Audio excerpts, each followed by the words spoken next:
Commonwealth and its departments and agencies have an efficient, effective IT system in place that protects both taxpayer dollars and sensitive information? State Representative Seth Grove will help answer that question today. Welcome. Thanks for having me. Sure. And can you talk about, currently, I guess the way the system operates is each department has their own IT system. Can you talk about how it's functioning at this point? Good, bad? Yeah, generally we don't know as state legislators and as the general public. We don't know. Generally that's a good thing. If something's not broke, you usually don't hear about it. The problem is we've had some major snafus with IT and telecommunications. If you look at the unemployment compensation system, we spent $610 million over several years, two administrations, Republican and Democrat, even dating back to Ed Rendell. And it's still not fixed. We spent tons of taxpayer dollars. It's not working. We had to do new contracts with that. The governor's now suing the old contractor. We look at the state police, statewide telecommunications system, hundreds of millions of dollars put into that, and it's still not working. So the big question we have is what other IT projects are out there? We don't even know how many we have, honestly.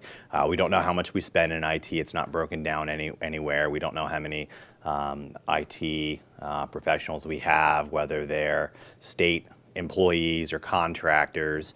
We don't know how much we spend a year on IT. We don't know what standards they're using for IT. So there's a lot we don't know, and it's problematic. I believe IT is a core function of government. We submit a lot of information online. The government has a lot of information when you think about when you file your taxes, Sure. address. You can have your bank accounts if you're doing direct deposit. How secure is that information on a day-to-day basis? So.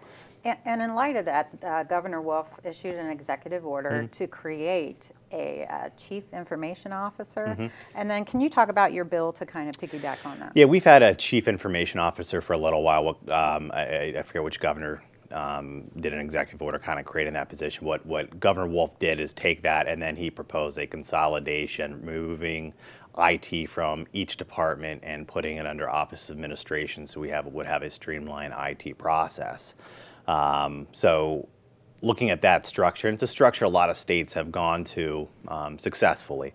The administration's thought process is we can consolidate, save some dollars, and create a more efficient system of IT that's under one shop instead of having each department have their own IT, making their own decisions. Maybe we can have a uniform enterprise system throughout the Commonwealth moving forward. I think trying to save dollars and trying to create a more efficiency and have more accountability within our information telecommunications infrastructure is a good thing. Yeah. And then what would your bill do specifically? So we take the governor's executive order, we codify it, and then we go a few steps further. Currently, the model was the procurement process, which everything starts with procurement. Every IT project starts with their procurement process. Initially, Governor Corbett moved it from DGS, Department of General Services, to Office of Administration. So you'd have a uniform system of IT. And IT is a lot different from procuring salt or asphalt. It's very technically hardware, networking, all that. And making sure it all works together. There's occasions with our pre-K education. Department of Education is on one system, Department of Human Services is on a different system, and there's no connection between the two. So we don't know how effective our pre-K programs are because there's no set-up tracking system. We don't know if we're spending these hundreds of millions of dollars on pre-K. We don't know how effective that is moving forward. Sure, there's data out there, there's research out there, but as far as Pennsylvania's program, we don't know because we have two computer systems that aren't talking. That should be rectified when you're redoing the computer systems. If the Department of Education is going for procurement with a new information technology system, they should be able to talk to DHS. They're doing similar programs. It should be a coordinated effort among themselves. We also provide more oversight, particularly financial oversight. So we require an actual strategic plan for IT, a 2-year strategic plan. We have the agencies kind of build up from the ground up, submit their agency budget requests, what they need for their IT to the CIO, and then he builds it into a master strategic plan for the Commonwealth, because we need to know where we're going for a lot of this stuff, and provide more financial information. How much are we spending?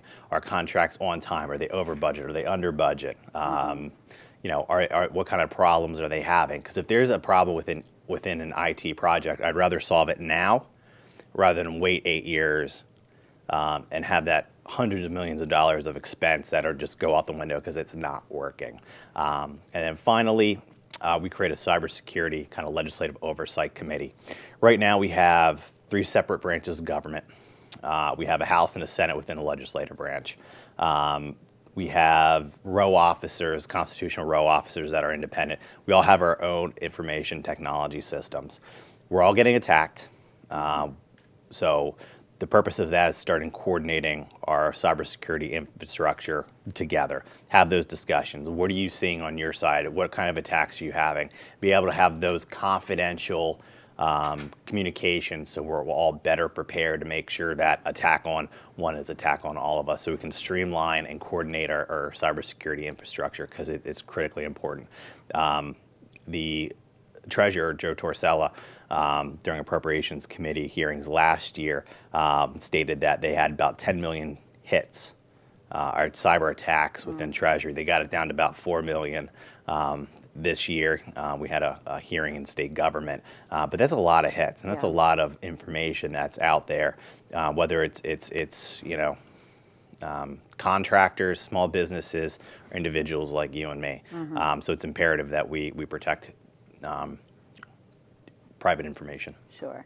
So it looks like your bill would consolidate, it would work on cybersecurity, making sure information is out there and things are transparent so we know what's being spent. Yeah. All good things for saving money and hopefully protecting information Absolutely. as And the one thing I get frustrated with is seeing the UC IT program front page news and you not know about it. You know, it's frustrating for us as legislators when we have to appropriate money, when we're working on policy, to know that something's not working the way it should be, particularly with the UC system. I mean, there's individuals that rely on that on a day-to-day basis. If it's not working for them, they're not able to pay bills. They're not able to put food on the table. There's a state employees that there are furloughs and layoffs because of it. So, because it wasn't working and no one was talking about how it wasn't working, it led to some unfortunate circumstances. And if you head it off before it begins, we don't have those issues. So the bill's goal is to fix it so we don't have those. And obviously the more transparent we are, the more we know, the better we are to assess and to manage those systems moving forward. well. That sounds like a good work in progress, and we'll keep an eye on it. Thank you. Thanks. And that's all the time we have for today's program. If you need assistance with any state government matter, please contact Representative Grove at his district office or through his website or Facebook pages. That information will be shown in just a moment. Thanks for spending a few minutes with your state representative, Seth Grove.